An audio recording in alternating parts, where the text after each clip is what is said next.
Hello students, welcome to in my YouTube channel. I hope कि आप लोग अच्छे से होंगे। तो आज हम लोग इस वीडियो में क्लास 10th बायोलॉजी चैप्टर 7 आनुवंशिकता तथा जैव विकास, तो हम लोग इसके लघुत्तरीय प्रश्नों को सॉल्व करने वाले हैं। तो जो लोग भी हमारे इस यूट्यूब चैनल पे नए आए हैं वो लोग हमारे इस यूट्यूब चैनल को सब्सक्राइब कर देंगे। तो चलते हैं अब हम लोग क्वेश्चन की ओर। पहला नंबर क्वेश्चन है कि विभिन्नता की परिभाषा दे।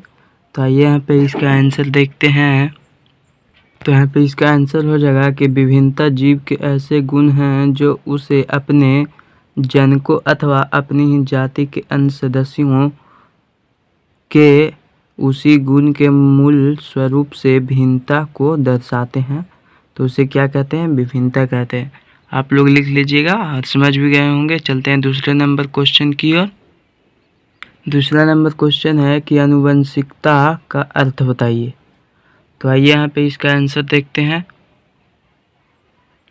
तो इसका आंसर हो जाएगा कि आनुवंशिकता का यह अर्थ है कि एक पीढ़ी से दूसरी पीढ़ी में जीवों के मूल गुण का संचरण होना ही आनुवंशिकता कहलाता है। यानी कि आनुवंशिकता का अर्थ यह है कि जब किसी एक व्यक्ति से दूसरे व्यक्ति में उसके गुण जो कि चले जाते हैं तो उसे आनुवंशिकता कहा जाता है। आप लोग समझ गए होंगे। अब चलते हैं तीसरे नंबर क्वेश्चन की ओर। तीसरा नंबर क्वेश्चन है कि जीन प्रारूप या जीनोटाइप किसे कहते हैं? जीन प्रारूप या जीनोटाइप किसे कहते हैं? तो इसका आंसर हो जाएगा किसी जीव का जीनी संरचना उस जीव का जीन प्रारूप या जीनोटाइप कहलाता है। तो इसका आंसर यह हो जाएगा। आप लोग लिख लीजिएगा। चलते हैं इसके अगले नंबर क्वेश्चन की ओर। तो यहाँ पे 4 नंबर क्वेश्चन है जो कि कह रहा है कि मेंडल का प्रथम नियम या पृथक्करण का नियम क्या है। तो आइए यहाँ पे इसका आंसर देखते हैं। तो यहाँ पे इसका आंसर हम लोग लिख लेंगे कि मेंडल का प्रथम नियम यह है कि संकर नस्ल की पीढ़ी में दोनों विपरीत गुण साथ साथ होते हैं, परंतु अगली पीढ़ियों में अलग अलग हो जाते हैं, जबकि अप्रभावी गुण में न तो कोई बदलाव आता है और न ही ऐसा गुण लुप्त होता है। इसे ही मेंडल का प्रथम नियम कहा जाता है। इसे ही मेंडल का प्रथम नियम या पृथक्करण का नियम कहते हैं। तो ये आप लोग लिख लीजिएगा। अब चलते हैं 5 नंबर क्वेश्चन की ओर। 5 नंबर क्वेश्चन है कि जीन कोश क्या है? जीन कोश क्या है? तो यहाँ पे इसका आंसर हो जाएगा।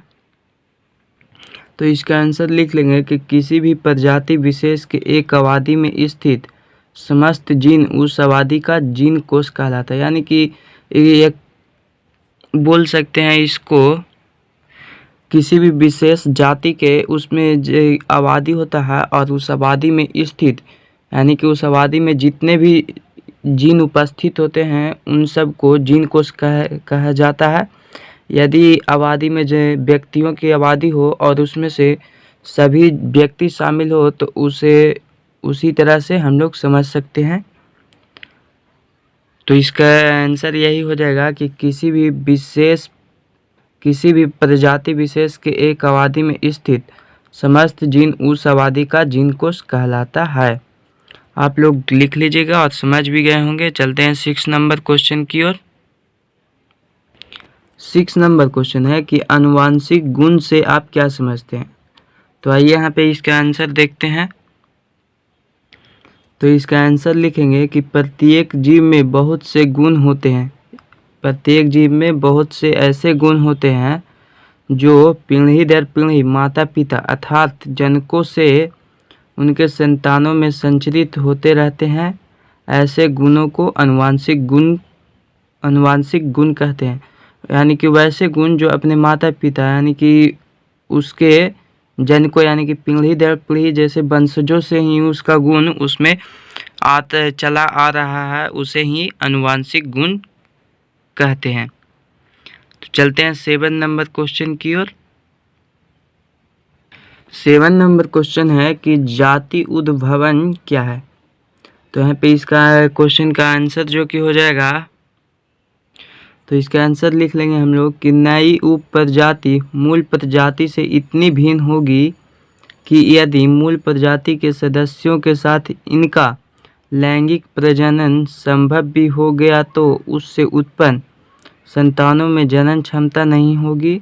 इससे एक या एक से अधिक उपप्रजातियां बन जाएगी। यही जाति उद्भवन कहलाता है। तो आप लोग लिख लीजिएगा। अब चलते हैं 8 नंबर क्वेश्चन की ओर। 8 नंबर क्वेश्चन है कि जंतु वर्गीकरण के विभिन्न स्तरों का नाम लिखें। तो यहाँ पे इसका क्वेश्चन का आंसर हो जाएगा जीवों का वर्गीकरण विभिन्न स्तरों जैसे जगत, उपजगत, फाइलम या डिवीजन, वर्ग, गण, कुल, वंश तथा जाति में किया गया। तो आप लोगों को सिर्फ आंसर लिखना है। तो यहाँ पे लिख सकते हैं जगत, उपजगत, फाइलम या डिवीजन, वर्ग, गण, कुल, वंश तथा जाति। आप लोग इतना ही सिर्फ लिख सकते हैं। तो अब चलते हैं 9 नंबर क्वेश्चन की ओर। 9 नंबर क्वेश्चन है कि समजात अंग एवं असमजात अंग से आप क्या समझते हैं। तो आइए यहाँ पे इसका आंसर लिखते हैं। तो इसका आंसर हो जाएगा कि भिन्न भिन्न वातावरण में रहने वाले जंतुओं के कुछ ऐसे गुण होते हैं जो संरचना एवं उत्पत्ति के दृष्टिकोण से एक समान होते हैं, परंतु अपने वातावरण के अनुसार भिन्न भिन्न कार्यों का संपादन करते हैं। ऐसे अंग समजात अंग कहलाते हैं। यानी कि वो संरचना और दृष्टि यानी कि देखने में एक ही समान होंगे किंतु वो अलग अलग कार्यों को करेंगे, वैसे अंग समजात अंग कहलाते हैं। जबकि वैसे अंग जो रचना एवं उत्पत्ति के दृष्टिकोण से एक दूसरे के भिन्न होते हैं, यानी कि वो संरचना और दृष्टि यानी कि देखने में और वो अलग अलग होंगे परंतु वे एक ही प्रकार के कार्यों का संपादन करते हैं, यानी कि वो एक ही प्रकार के कार्य करेंगे, वैसे अंग असमजात अंग कहलाते हैं। तो आप लोग यहाँ पे लिख लीजिएगा। चलते हैं 10 नंबर क्वेश्चन की ओर। तो 10 नंबर क्वेश्चन है जो कि लास्ट क्वेश्चन है, आखिरी क्वेश्चन है। तो यहाँ पे क्वेश्चन है कि लिंग क्रोमोसोम किसे कहते हैं। लिंग क्रोमोसोम किसे कहते हैं। तो यहाँ पे इसका आंसर हम लोग लिखेंगे। इसका आंसर लिखेंगे कि मनुष्य में 23 जोड़े क्रोमोसोम होते हैं। मनुष्य में 23 जोड़े क्रोमोसोम होते हैं। इनमें 22 जोड़े क्रोमोसोम एक ही प्रकार के होते हैं। 22 जोड़े क्रोमोसोम जो कि एक ही प्रकार के होते हैं एवं 23वां जोड़ा अलग आकार का होता है। यानी कि 23वां जोड़ा जो क्रोमोसोम होता है वो अलग होता है, 100 और 22 होता है, जिसे लिंग क्रोमोसोम कहते हैं। यहाँ पे आप लोग लिख लीजिएगा। जिन लोगों को भी यह वीडियो अच्छा लगा हो प्लीज़ चैनल को सब्सक्राइब और बेल आइकन को ऑल कर लीजिएगा ताकि हम जब भी वीडियो डालें तो आपके पास